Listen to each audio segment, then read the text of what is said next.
sebab itu kita akan baca sekarang Ibrani pasal 12 ayatnya yang ke-28 ya. Ibrani pasal 12 ayat yang ke-28.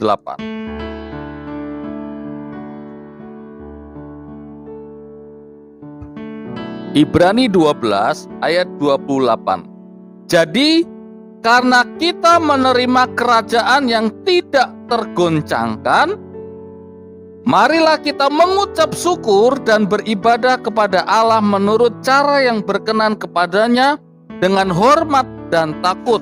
Ayat 29. Sebab Allah kita adalah api yang menghanguskan. Saudara-saudara, saat ini ada banyak orang yang hidupnya tergoncang. Mereka hidup dalam ketakutan dan dikuasai oleh kekhawatiran karena memang ekonomi sekarang seluruh dunia anjlok, Bapak Ibu Saudara. Ya. Masalah yang menggoncang hidup bukan hanya dialami oleh orang Kristen saja, tetapi orang di luar Kristen mereka mengalami kegoncangan hidup, Bapak Ibu Saudara.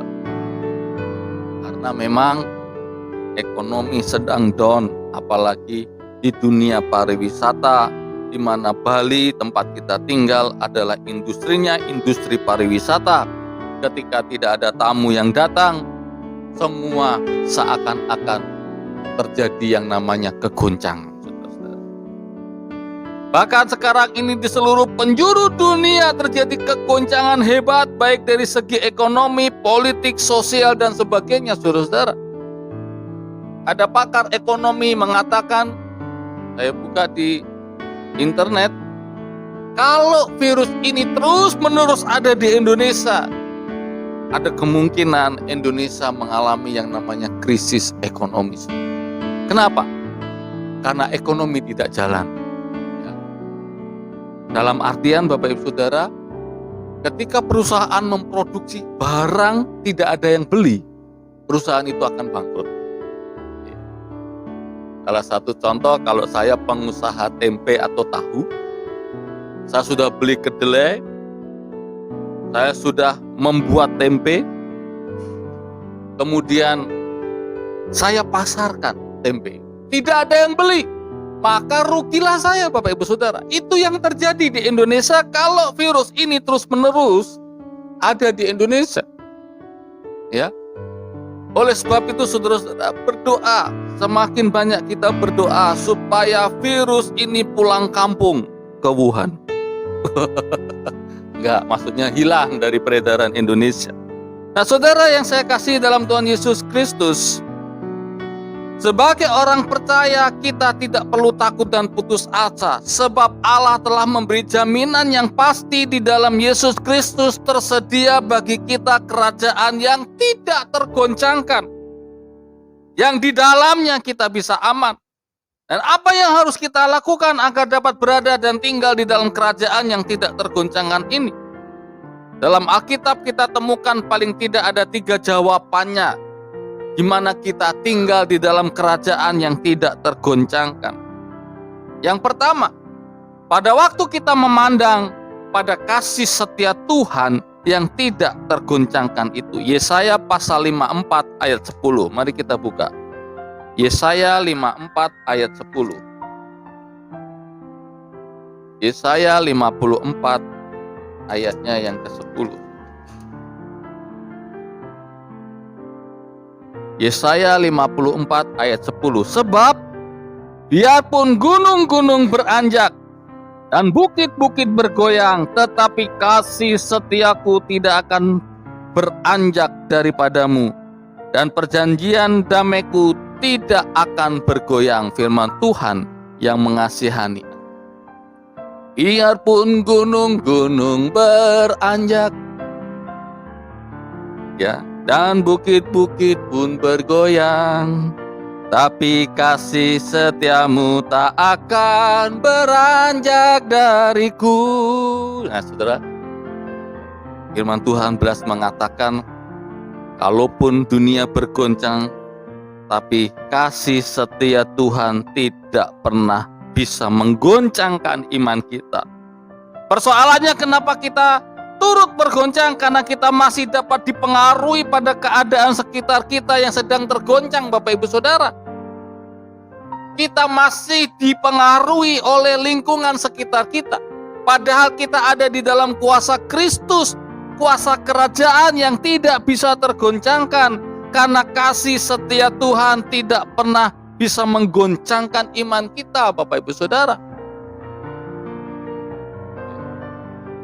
Memang saudara-saudaraku yang saya kasih dalam Tuhan Yesus Kristus, kadangkala kita dipengaruhi oleh media sosial, kadangkala kita dipengaruhi oleh lingkungan di sekitar kita, kadangkala kita lebih percaya kepada berita-berita yang tidak benar, kita tidak mengecek dahulu kebenaran berita itu sehingga kita ketakutan sendiri, Bapak Ibu Saudara. Ya. Padahal kita ada di dalam kasih setia Tuhan, Bapak Ibu Saudara.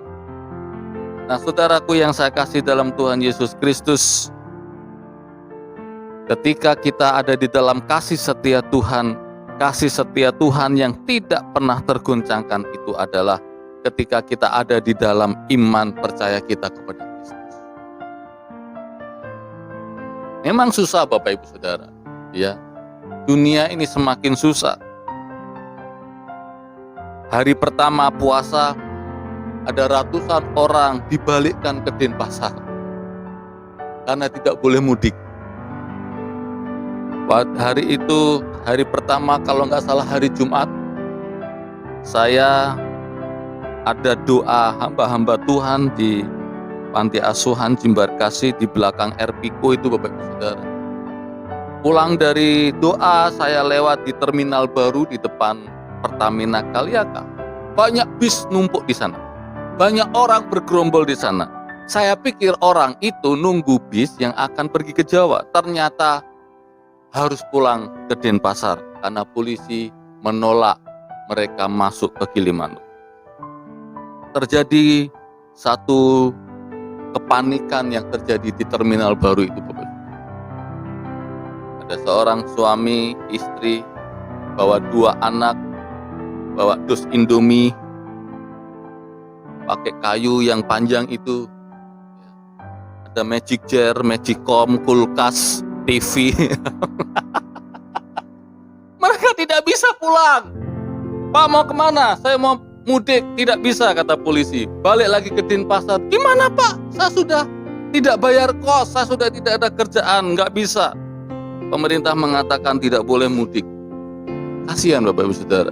Sudah bawa 2 anak, ya, bawa istri, sepeda motornya kecil, ada papan di belakang, ada magicom, ada bermacam-macam alat dapur di bawah. Tapi nggak bisa mudik, nggak bisa pulang. Ya, nah ini yang terjadi Bapak Ibu Saudara, yang terjadi seperti ini. Kemudian saya bilang sama teman saya, wih, kalau dia pintar, dia pergi ke Pengambangan, sewa perahu. Ya kan, sewa perahu, 200.000 suruh cebrangkan ke Banyuwangi. Mudah-mudahan tidak tenggelam di laut. Ya, kalau dia pintar. Tapi akhirnya mereka harus pulang ke Denpasar, Bapak Ibu Saudara. Nah, saudara, kita ada di dalam Kristus, kita ada di dalam kasih setia Tuhan yang tidak pernah tergoncangkan itu, saudara. Itu yang pertama. Yang kedua, waktu kita menyadari bahwa Roh Allah ada di dalam kita. Ada orang percaya yang hidup di dalam ketakutan dan diliputi kekhawatiran, bukan karena Tuhan meninggalkan mereka, tapi justru karena mereka tidak menyadari bahwa Tuhan selalu besertanya. Suatu ketika ada remaja Kristen yang berjalan di pinggir pantai, Bapak Ibu Saudara. Seorang remaja Kristen ini berjalan di pinggir pantai, dan di pinggir pantai itu ada 4 jejak kaki. Ya, ada 4 jejak kaki. Berjalan sepanjang beberapa kilometer. Akhirnya dia lihat, kok cuman ada 2 setelah dia capek. Ya. Dia mengalami kecapean yang tadinya dari awal ada 2 tapak kaki. Ya, ternyata remaja ini bersama Tuhan Yesus. Tapi setelah dia mengalami kecapean, kenapa ada 2 tapak kaki saja? Kemudian dia protes sama Tuhan Yesus. Tuhan, kenapa engkau meninggalkan aku? Bukankah dari awal sampai di pertengahan, engkau selalu bersama-sama aku, dibuktikan dengan 4 telapak kaki. Tapi sekarang ketika aku capek, kenapa engkau meninggalkan aku Tuhan? Tuhan Yesus tersenyum sedikit dan dia menangkan, anakku, aku tidak meninggalkan engkau. 2 telapak kaki yang tersisa itu adalah telapak kakiku. Kenapa telapak kakimu tidak menginjak pasir? Karena waktu itu aku tahu engkau capek dan aku menggendongmu. Ya. Engkau tidak sadar bahwa aku sedang menggendongmu dan aku berjalan sepanjang pantai. Saudara, ini ilustrasi Bapak. Di dalam kecapekan kita, di dalam segala sesuatu yang menyebabkan persoalan itu tidak kunjung selesai, kita cenderung menyalahkan Tuhan. Tapi sebenarnya seperti ilustrasi tadi Bapak Ibu Saudara, Tuhan sedang menggendong kita ketika kita mengalami yang namanya kesetresan, kecapean kehidupan ini. Waktu kita menyadari bahwa Roh Allah ada di dalam kita, sebenarnya kita sadari bahwa Tuhan Yesus sedang bekerja di dalam kehidupan umat Kristen. Dan di sanalah terjadi bahwa ada kemungkinan iman kita sedang diuji Bapak Ibu Saudara. 1 Yohanes pasal 4 ayatnya yang keempat. Mari kita buka. 1 Yohanes pasal 4 ayatnya yang keempat. 1 Yohanes pasal 4 ayat yang keempat. Kamu berasal dari Allah, anak-anakku. Dan kamu telah mengalahkan nabi-nabi palsu itu, sebab roh yang ada di dalam kamu lebih besar daripada roh yang ada di dalam dunia. Saudaraku yang saya kasih dalam Tuhan Yesus Kristus, inilah 2 hal yang menyebabkan, yang kita bisa temukan jawaban-jawaban kenapa kita ada di dalam kerajaan yang tidak tergoncangkan. Jawaban yang ketiga adalah kita harus jadikan firman Allah menjadi dasar hidup kita. Orang percaya yang menjadikan firman Tuhan sebagai dasar hidupnya diibaratkan seorang yang bijaksana yang mendirikan rumahnya di atas batu. Ketika goncangan hebat terjadi, rumah itu tidak goyah dan tetap berdiri teguh. Matius pasal 7 ayat 24. Mari kita buka. Matius pasalnya yang ke-7.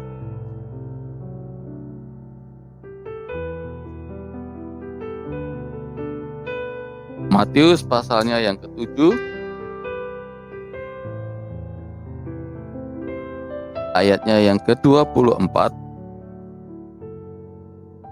Matius 7 ayat 24. Setiap orang yang mendengar perkataanku ini dan melakukannya, ia sama dengan orang yang bijaksana yang mendirikan rumahnya di atas batu, kemudian turunlah hujan dan datanglah banjir. Lalu angin melanda rumah itu, tetapi rumah itu tidak rubuh sebab didirikan di atas batu. Tapi setiap orang yang mendengar perkataanku ini dan tidak melakukannya, ia sama dengan orang yang bodoh yang mendirikan rumahnya di atas pasir. Kemudian turunlah hujan dan datanglah banjir. Lalu angin melanda rumah itu sehingga rubuhlah rumah itu dan hebatlah kerusakannya. Ini Bapak Ibu Saudara. Jadi jawaban yang ketiga yang kita temukan bahwa kita tinggal di dalam kerajaan yang tidak tergoncangkan ini adalah kita harus jadikan firman Allah dasar hidup kita. Ketika gonjangan hebat itu terjadi, rumah itu tidak akan goyah karena ada dasar yang kuat Bapak Ibu Saudara. Karena firman Allah itu hidup, kuat dan lebih tajam daripada pedang bermata 2 manapun. Karena itu dapat menjamin perlindungan yang sempurna bagi kita. Oleh sebab itu, dasar firman Allah harus menjadi pegangan hidup kita.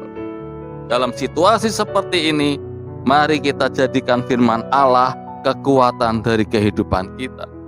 Kalau kita baca sekali lagi di dalam Ibrani, jadi karena kita menerima kerajaan yang tidak tergoncangkan, marilah kita mengucap syukur dan beribadah kepada Allah menurut cara yang berkenan kepadanya dengan hormat dan takut. Nah, saudara-saudaraku yang saya kasih dalam Tuhan Yesus Kristus, marilah kita berdoa supaya Tuhan menolong kehidupan kita dalam situasi-situasi yang seperti ini. Apapun yang terjadi dalam kehidupan kita, percayalah bahwa Tuhan ada di pihak kita. Kasih setia Tuhan tidak akan pernah hilang dari kehidupan kita. Kita menyadari bahwa Roh Allah ada di dalam kita, dan kita harus jadikan firman Allah menjadikan dasar hidup kita setiap hari. Kiranya nama Tuhan dipermuliakan. Mari kita akan berdoa. Bapa Surgawi, kami bersyukur atas kasih setia-Mu. Tuhan tolong kami, Tuhan berkati kami. Kami sudah selesai mendengarkan firman-Mu, tapi firman-Mu tidak akan pernah selesai bicara dalam hati dan pikiran kami, untuk kami terus bersyukur dan berbuat apa yang baik di dalam kehadiran Tuhan. Terpujilah nama-Mu, berkati semua yang sudah hadir dan mendengarkan firman-Mu, karena kami juga tidak hanya ingin menjadi pendengar-pendengar firman, tapi kami juga ingin menjadi pelaku-pelaku firman. Di dalam nama Tuhan Yesus kami berdoa. Amin.